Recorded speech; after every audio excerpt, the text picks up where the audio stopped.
नमस्कार, welcome to career 247। मैं हूं प्रशांत धवन। नाउ ये जो मैप अपने सामने आप देख रहे हैं ना, मैं आपको अश्योर कर रहा हूं, मैंने ओवर द इयर्स कई जियो पॉलिटिकल प्रोडिक्शंस करी हैं। मैं आपको अश्योर कर रहा हूं कि आप एक दिन ये मैप असल में देखेंगे। ये एक एक्चुअल मैप होगा जो दुनिया भर में एक्सेप्ट किया जाएगा। एक टाइम पर बांग्लादेश बनेगा, उसके बारे में भी लोग मानते नहीं थे उस वक्त 1960s में कि पूरा एक कंट्री बन जाएगा। बट बलूचिस्तान बनने के आसार बांग्लादेश बनने से कई गुना ज्यादा लग रहे हैं यहाँ पे आज के समय। जो 1960s में अगर देखें, किसी को उम्मीद नहीं थी कि एक बार को बांग्लादेश बन जाएगा। बलूचिस्तान के जो बहुत सारे एक्टिविस्ट हैं, इन्होंने रिसेंटली अनाउंस किया है कि बलूचिस्तान ऑफिशियली इंडिपेंडेंस डिक्लेयर करेगा इस्लामिक रिपब्लिक ऑफ पाकिस्तान से। अगस्त 11 को बलूचिस्तान सेलिब्रेट करेगा इंडिपेंडेंस डे। और साथ ही साथ इन लोगों ने यह भी कहा है कि अब इन लोगों को चाहिए global recognition. Now global recognition में भारत क्या कर सकता है, इस पर मैं अभी आऊंगा। भारत का काफी इंपॉर्टेंट रोल होगा इसमें। जिस तरीके से बांग्लादेश को बनाने में भारत का क्रिटिकल रोल था, परहैप्स मेन रोल था, सिमिलरली जब बलूचिस्तान भी टूट के अलग होगा तब उसमें भारत का क्रिटिकल रोल होने वाला है। परहैप्स मैं कहूंगा यूएसए का भी एक काफी इंपॉर्टेंट रोल होगा, बट उसके लिए परहैप्स ट्रंप की जगह कोई और एक विजनरी प्रेसिडेंट चाहिए यूएसए का। नाउ इस टॉपिक पे आप देखोगे दर्जनों आर्टिकल पब्लिश हुए हैं कि independent Balochistan call goes viral on social media.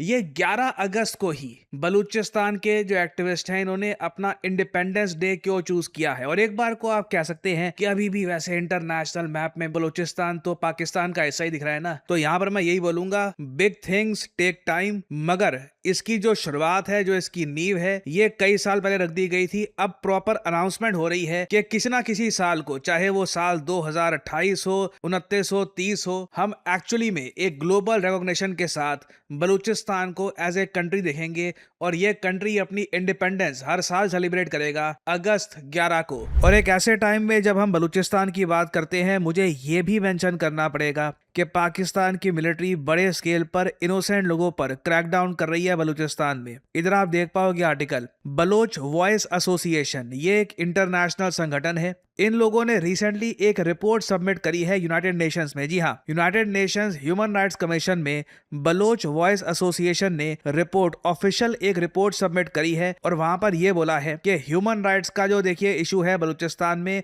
ये बहुत ज्यादा खराब है। लगातार ह्यूमन राइट्स की वायलेशन हो रही है और ग्लोबल इंटरवेंशन चाहिए बलूचिस्तान में। नहीं तो पाकिस्तान की मिलिट्री इनोसेंट लोगों को पकड़कर जेल में डाल के उसके बाद उनके साथ क्या होता है कोई नहीं जानता। ये चीज कई सालों से होती आ रही है बलूचिस्तान में। बट अब एटलीस्ट हम ये देख रहे हैं कि बलोच वॉइस एसोसिएशन और वेरियस और जो संगठन है, ये लोग बलोच लोगों की आवाज इंटरनेशनल कम्युनिटी तक पहुंचा रहे हैं। बाकी ये देखकर मुझे काफी दुख लगता है कि भारत में ही कई ऑथर्स हैं, कई सेलिब्रिटीज हैं, जो एक बार को कश्मीर को लेकर बहुत बड़ी बड़ी स्टेटमेंट देते थे। बलूचिस्तान में ये सब चीजें जो हो रही है, यूनाइटेड नेशंस में रिपोर्ट सबमिट की जा रही है, उसको लेकर एक स्टेटमेंट नहीं, नॉट वन स्टेटमेंट। ये लोग इंसान नहीं है, ये ह्यूमन बींग्स नहीं है, इनका दर्द नहीं है।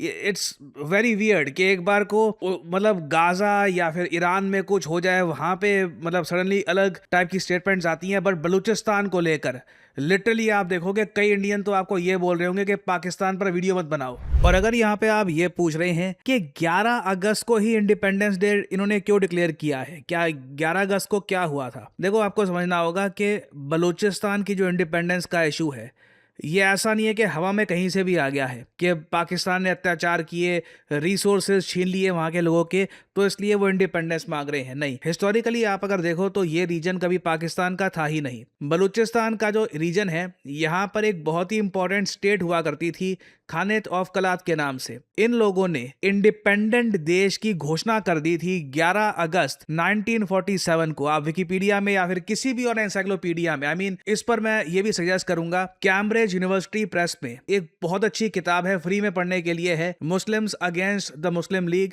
इसके बारे में आप पढ़ेंगे कि किस तरीके से कई मुस्लिम्स ने ही पाकिस्तान के आइडिया का चैलेंज किया था, इसके अगेंस्ट बोला था। बहुत कुछ जानने को मिलता है। और प्राइमरली जो कलात स्टेट है, इसके बारे में बहुत कुछ जानने को मिलता है कि किस तरीके से पाकिस्तान ने फोर्सफुली मिलिट्री का इस्तेमाल करके ये एरिया कब्जा लिया। और यहाँ पे जो इनके लीडर थे, इनको मिलिट्री प्रेशर के अंडर एक इंस्ट्रूमेंट ऑफ एक्सेशन साइन करवाकर ये हिस्सा पाकिस्तान का पार्ट बनवा लिया। खानेत ऑफ कलात और आसपास का भी जो रीजन है, बेसिकली जो मॉडर्न डे बलूचिस्तान का रीजन है, ये कभी भी पाकिस्तान का पार्ट नहीं बनना था। फोर्सफुली इसको ज्वाइन किया गया पाकिस्तान में, और अब यहाँ पे जो लोग हैं ये 11 अगस्त 1947, ये लोग अपनी हिस्ट्री भूले नहीं है। इन लोगों के पर्सपेक्टिव से आप सोच कर देखोगे ना तो इनको जेन्युइनली यहाँ पे मतलब लगता है कि हमारी इंडिपेंडेंस की घोषणा हो गई थी। They should have been an independent country. और इतना अमीर देश होता ये, रिसोर्स रिच, कमाल की जियोपॉलिटिकल लोकेशन, भारत का कंप्लीट सपोर्ट मिलता है इस देश को। भारत के साथ ये कंट्री ट्रेड करता लार्ज स्केल पर, आबादी कम थी यहाँ पर तो पर कैपिटा इनकम हाई होती। ये एक बहुत ज़्यादा प्रॉस्परस कंट्री बन सकता था, मगर पाकिस्तान ने इसका सारा पोटेंशियल डिस्ट्रॉय कर दिया।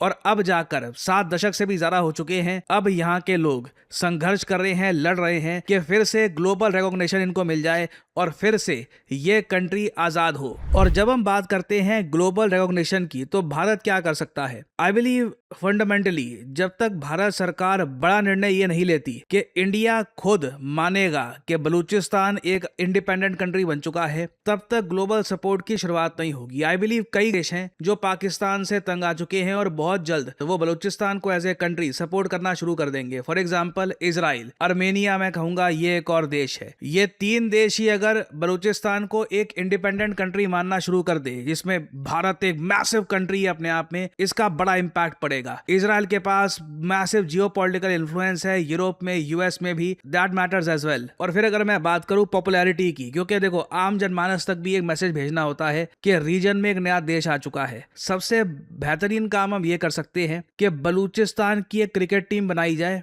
और उसका आप सपोर्ट करो। बलोच प्लेयर्स 11, उनको आप आईपीएल में खिलाओ, उनके साथ आप क्रिकेट मैच खेलो, उनको आप एक प्रॉपर रिकॉग्निशन दो, ताकि बलूचिस्तान में जो बहुत सारे लोग रहते हैं वो और ज्यादा उनसे आइडेंटिफाई कर पाएं कि देखो ये हमको ज्यादा रिप्रेजेंट करते हैं ये लोग, ना कि पाकिस्तान क्रिकेट टीम। ये सभी स्टेप्स हमको प्रोएक्टिवली लेने होंगे, नहीं तो ग्लोबल रिकॉग्निशन इस बलूच मूवमेंट को इतनी आसानी से नहीं मिलने वाली। भारत को इसमें फ्रंट लाइन पर रोल प्ले करना होगा, नहीं तो देयर विल बी प्रॉब्लम्स। और अगेन मैं समझता हूं कि भारत ये सब इमीडिएटली नहीं करेगा, इसमें टाइम लगेगा। काफी सारी जियोपॉलिटिकल जो इक्वेशन है देखी जाएगी कि उसमें क्या होता है, ईरान वॉर क्या निपटती है नहीं निपटती, पाकिस्तान क्या उलझ जाता है ईरान वॉर में, बहुत कुछ देखना होगा अभी। आई बिलीव अभी रीजन में बहुत कुछ हो रहा है। एक बार अगर थोड़ी क्लैरिटी आ जाती है कि ईरान के साथ क्या यूएसए का लॉन्ग टर्म प्लान है, इजराइल क्या करेगा, उसके बाद आई बिलीव बलूचिस्तान का भी जो एक बहुत ज्यादा इंपॉर्टेंट क्वेश्चन मार्क लगा हुआ है रीजन पर, इसको भी आंसर किया जाएगा। सो आई बिलीव बलूचिस्तान एक ऐसा टॉपिक है जो लगातार न्यूज में रहने वाला है आने वाले कई सालों तक, और मैं आप लोगों के लिए अपडेटेड वीडियोस लाता रहूंगा।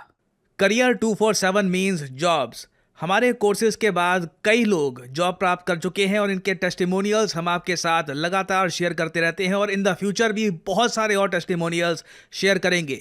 नाउ कई लोग मुझसे ये पूछते हैं कि हमारा जो डेटा एनालिटिक्स कोर्स है ये किसके लिए है, क्या ये आपको सूट करता है या नहीं करता। Well allow me to explain. अगर आपने रिसेंटली अपनी ग्रेजुएशन कंप्लीट करी है, आपको अब ये समझ नहीं आ रहा कि करियर में अब आगे क्या करूं, कैसे अपनी फर्स्ट जॉब करूं, क्या मुझे स्किल्स एक्वायर करनी चाहिए, तो बिल्कुल डेटा एनालिटिक्स एक ऐसी स्किल है जो आपको एक अच्छी जॉब लैंड करवा सकती है। क्योंकि याद रखिएगा करियर 247 में हम सिर्फ डेटा एनालिटिक्स आपको नहीं सिखा रहे, this is data analytics with generative AI. याद रखिएगा जो सर्टिफिकेट आपको मिलता है करियर 247 की तरफ से, this is in collaboration with IBM, जी हाँ, the international giant IBM and NASSCOM।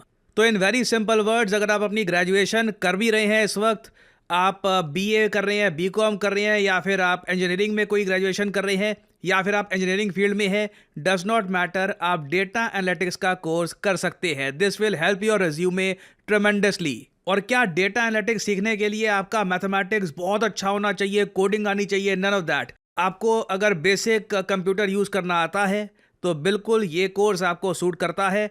आपको बेसिक अंडरस्टैंडिंग है मैथमेटिक्स की, तो बिल्कुल आप एक अच्छे डेटा एनालिस्ट बन सकते हैं। You can learn the skill. तो ये कोर्स एक्चुअली बहुत से लोगों की हेल्प कर सकता है।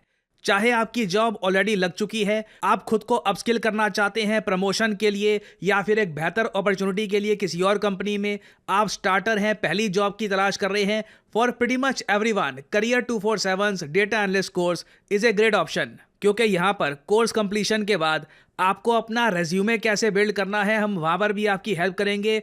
मॉक इंटरव्यूज़ में हेल्प करेंगे, इंटरव्यू प्रिपरेशन आपको देंगे। गिटहब पोर्टफोलियो कैसे आपको बनाना है, ये आपको बताया जाएगा। तो आप अगर अपनी जर्नी स्टार्ट करना चाहते हैं in the field of data analytics, तो बिल्कुल ज्वाइन करिए ये प्रोग्राम।